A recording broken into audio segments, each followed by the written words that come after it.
Felix Bisleri एक Italian entrepreneur, investor और scientist थे जिन्होंने बिस्लेरी को एक अल्कोहल एंटीडोट की तरह बनाया था। पर आज वो इंडियन मार्केट की ड्रिंकिंग वाटर इंडस्ट्री को 32% मार्केट शेयर के साथ लीड कर रहा है। फर्स्ट टाइम बिस्लेरी वेरोलानावा में 20 नवंबर 1851 में बनी थी। स्टार्टिंग में फेलिक्स बिस्लेरी ने हर्ब्स जैसे सिनकोना और आयरन सॉल्ट्स का यूज करके बिस्लेरी एंटीडोट ऑफ अल्कोहल बनाई थी। बट 17 सितंबर 1921 में बिस्लेरी की डेथ हो गई। इसके बाद कंपनी को उनके क्लोज फ्रेंड और फैमिली डॉक्टर रोजी ने संभाला था। डॉक्टर रोजी बिस्लेरी को इंडिया तक पहुंचाना चाहते थे, जिसके लिए उन्होंने अपने इंडियन फ्रेंड के बेटे खुसरो संतोख की हेल्प ली। खुसरो संतोख बाय प्रोफेशन एक लॉयर थे जिन्होंने कंपनी को इंडिया में एस्टेब्लिश करने में की रोल प्ले किया। इंडिया को इंडिपेंडेंट हुए कुछ ही टाइम हुआ था। कंट्री में न्यू वेंचर ओपन होने की नीड थी। तभी डॉक्टर रोजी के माइंड में एक न्यू वेंचर पैक्ड वाटर बोतल का आइडिया आया। उनका विश्वास था कि वाटर इंडस्ट्री नियर फ्यूचर में बहुत ग्रो करने वाली है। जबकि उस टाइम नॉर्मल वाटर तो बहुत इजीली मिल जाता था, पर हाँ, मिनरल वाटर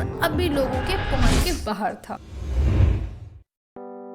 1965 डॉक्टर रोजी का विजन अब रियलिटी बन चुका था। खुसरो संतोख ने बिस्लेरी का फर्स्ट वाटर प्लांट इंडिया के थाने मुंबई में एस्टेब्लिश किया था। इंडिया में पानी को बोतल भर के बेचने का आइडिया बहुत क्रेजी लगा। उसका लोगों ने बहुत मजाक भी उड़ाया, बट डॉक्टर रोजी और संतोख ने अपने वर्क पर फोकस करके उसको कंटिन्यू किया और अपने प्लान के अकॉर्डिंग उन्होंने पैक्ड वाटर बोतल प्रोड्यूस करना स्टार्ट कर दिया। उस टाइम मुंबई में ड्रिंकिंग वाटर की क्वालिटी बहुत खराब थी। ये प्रॉब्लम लोअर क्लास और मिडिल क्लास वाले तो टॉलरेट कर रहे थे, बट वेल्दी और फॉरेनर विजिटर जो होटल में स्टे करते थे उनके लिए ड्रिंकिंग वाटर की प्रॉब्लम एक बहुत बड़ा इशू था। डॉक्टर रोजी जानते थे कि अपर क्लास इस पैक्ड ड्रिंकिंग वाटर को जरूर पसंद करेंगे, इसलिए वो इस कंपनी की सक्सेस को लेके बहुत ही कॉन्फिडेंट थे।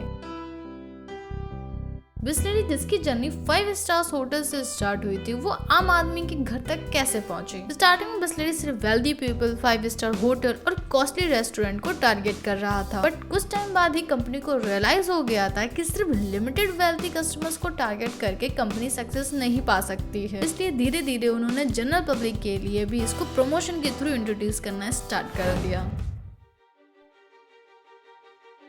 बिस्लेरी की इंडिया में आने के 4 साल बाद ही Ramesh Chauhan, mastermind of Parle company ने बिस्लेरी को 4 लाख देकर एक्वायर कर लिया था। इंडिया में बिस्लेरी पॉपुलैरिटी गेन करती जा रही थी, जिसके चलते पार्ले ने कार्बोनेटेड मिनरल वाटर और non carbonated mineral water introduce करना स्टार्ट कर दिया, जिससे अब कंट्री में मिनरल वाटर की प्रोडक्शन और भी बढ़ गई। कंपनी के पॉपुलर होने के बाद बहुत सी कंपनीज ने बिस्लेरी के बोतल को कॉपी करके अलग अलग नाम जैसे बिल्सेरी, बेल्सेरी, ब्रेसली से बेचने लगी, जिसके चलते कंपनी को नुकसान होने लगा। कंपनी को फिर से उसी ट्रैक पर वापस लाने के लिए उन्होंने कई कैंपेन भी लॉन्च किए। उसमें से एक था समझदार बिस्लेरी पीते हैं, जिसके थ्रू उन्होंने फेक बिस्लेरी और जेन्युइन बिस्लेरी की बोतल के बीच में डिफरेंस बताया। कैंपेन से कंपनी को काफी पॉजिटिव रिजल्ट्स भी मिले। कंपनी अपने मार्केटिंग टैक्टिक और प्रमोशनल एक्टिविटी से आज इंडिया के हर कोने में पहुंच चुकी है।